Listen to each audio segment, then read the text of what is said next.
Hi readers, Lee here. Welcome back to my channel, Lila Wanders and Reads. And today is Talk Tuesday. Book talk, that is.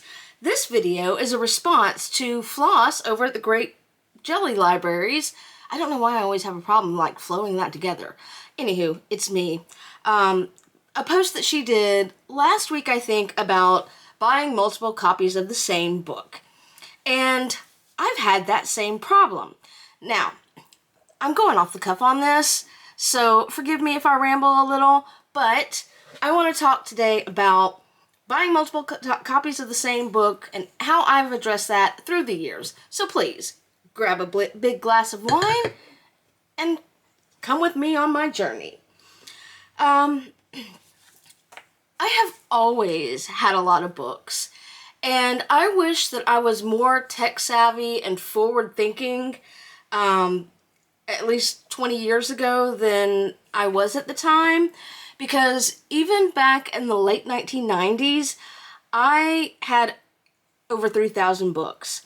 And at that time, I created an Access database on my desktop computer that had all of my books in there. So I knew what I had. Problem with that is, back then we didn't have smartphones, and I had to enter everything manually. I still have a copy of that Access database, by the way. It's fun to go back and look at. But had I had the technology or the tech smarts, I could have made an app and made money off of it. But I didn't. Anywho, fast forward to 2020, I moved into this house, and all my boxes, I don't have a garage, so all my boxes had to go inside until I got done unpacking them. So I had to unpack real quickly because I didn't want roaches, and I just took everything out of the boxes, and when it came to books, I just put them on the bookshelves willy-nilly. So Netflix came out with a show, Firefly Lane, and I wanted to read the book again. I knew I had the book. I had seen it when I was unpacking. I could not find it because I just put the books on the shelves. So I bought a second copy. That happened 2 other times. Not with these next books I'll talk about, but because I just grabbed the first ones I've seen. Other books that I have multiple copies of: Heaven and Earth by Nora Roberts. Red Lily, I have another copy on the shelf of this. And 3 copies of Black Rose. I have no idea why I have 3 copies of this. I think that I got 1 copy originally, and then maybe my mom got one, and then I think that I bought a second copy when I was at a place where my collection was not. Anywho, so after having bought a second copy of Firefly Lane? What's going on?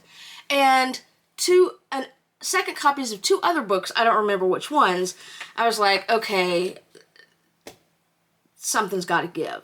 So I went and did what I had been meaning to do all along, but I just had to make the time right now, and that was I pulled all my books off the shelf, put them in piles by author's last name. So Roberts would be in the R, Kristen Hanna would be in the H's, and I alphabetized them on my shelves by author last name, as it should be.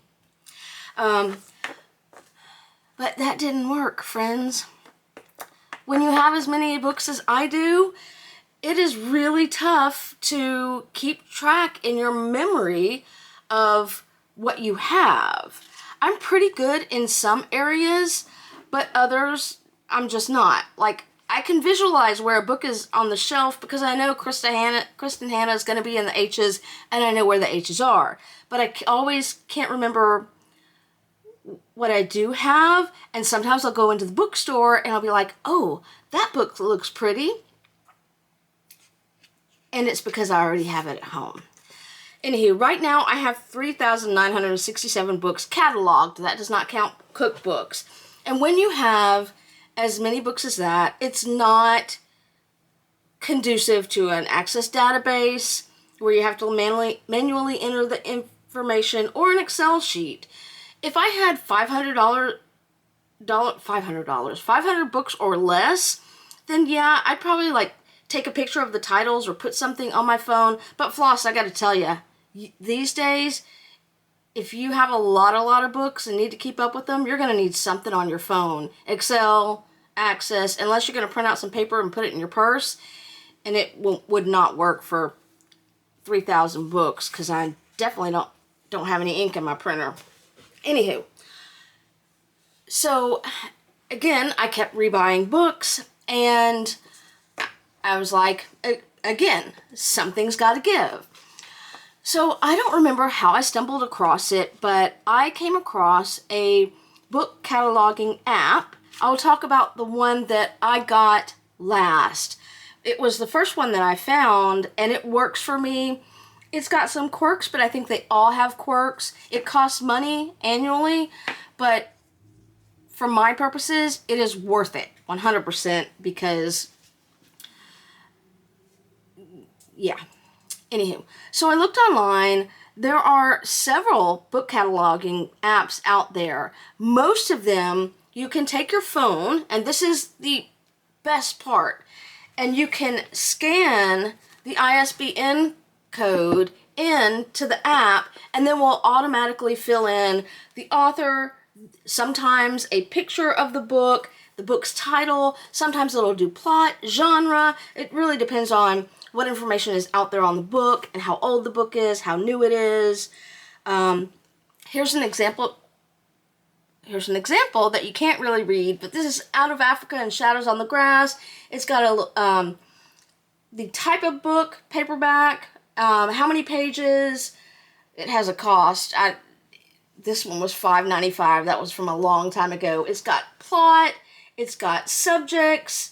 It's got my owner. It's got whether I've read it or not. You can choose that on my app when you can log it in. Pub date, Library of Congress classification, and Dewey Decimal Number. It does not always have that for every book. It just depends on the book. So what I found out there was Libib, BookBuddy, the Bookshelf, and there's an app called Library Thing, where it will let you upload 200 books for free, and then anything over that is, there's a small fee on that. I did not look up what kind of fee it is. Also, the Library Thing seems to have some sort of social connection, so you can connect with other book lovers. That's not fun for me, because I really want my collection to be private and something that I have for my reference, and not to be shared unless I want to share it. I don't have anything I'm ashamed of. I just don't want other people looking at my shit. Sorry, there it is. Sip of wine time. I know that some people also shelve all their owned books on Goodreads. That would not work for me, because I have a ton of books, obviously. Also, the only thing I use Goodreads for is what I'm currently reading and what I've read. I rarely put want to read on my Goodreads unless it's just a reminder that something is going to come out at some certain point in the year. And then when that book does come out and I get it, I delete it from want to read. I only want my books that I've read and that I'm currently reading on Goodreads. It is just me. I am weird like that now. So the app that I got is called CLZ Books. It is at collectors.com. This is not an ad for them. I'm just telling you about my experience. On CLZ, what I like about it is there's an app for my phone that I pay for, but then I also pay a separate fee. Total, you can bundle both together. Right now it's like $50 per year. It's worth it for me. I think I paid $40 last year, and I'm sure it'll go up next year. That's how they do. You know how they do. Again, it is totally worth it for me to keep track of what I have on both the computer or the web and in the app. I use each for two different purposes. On the web, I will get on my computer when I want to do some serious editing, because like anything, sometimes this may get the author's last name mixed up and it'll have Hannah Kristen, and so it'll put it in the K's. Well, I can go in and edit that. I can go in and add in information if I want to and it's a lot easier for me to do that on the computer. Same thing with looking at books, what I haven't read. I can sort it easier on the computer, and I can go through all the B's and see what books, in the B's have I not read when I'm choosing something else to read. Collectors.com also, and you do have to buy these separately, but I'm only interested in the books. They have options for cataloging your movies, your music, your comics, your games. I don't have many comics or games, so I do have music and movies, but I'm less likely to rebuy something in that category than I am books. So, but what I love about the app is it is always here for me. I scan in everything on the app, sync it to the cloud, and then if I've finished a book, I can go in on either the computer or the app and update that I've read it. I do forget to update my app more than I forget to update Goodreads. If I finish a book, I update it immediately on Goodreads, but not so much on my books. I usually do that probably once every 6 months or so. Then I'll pull up two screens, Goodreads and my collectors.com, and I'll compare and I'll go and update what I've read. It's just essential nowadays to have your phone, and it's so easy because if I've got my phone with me and I'm out in the wild, I can look up whether I have a book or not, and it has saved me so many times from rebuying something that I've already bought so many times. So, in conclusion, Floss, I know you said you don't want your phone with you all the time, but this is really just the best way. Some kind of app or Excel or Access on your phone is going to help you out if you're out buying something. I mean, if you're at home, you can go look at your bookshelves, but I don't have a memory where I can remember 3,900 some odd books when I'm out looking and I see something that looks nice. So, highly recommend an app. It's so much more convenient. You don't have to log in all the details yourself. It logs in the details that you need, plus more. And even if you've got more than 1,000 books, if you've got more than 500 books, it's definitely worth it. That is all I've got. I'd like to hear how you organize your books. Do you alphabetize them up on the shelves?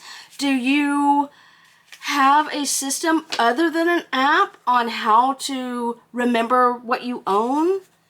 I'm talking if you have more than 200 books, because if you've got fewer, then it's probably easier to remember, or if you like only a certain genre. I read across the spectrum, and I cannot remember. Plus, I have a book buying problem.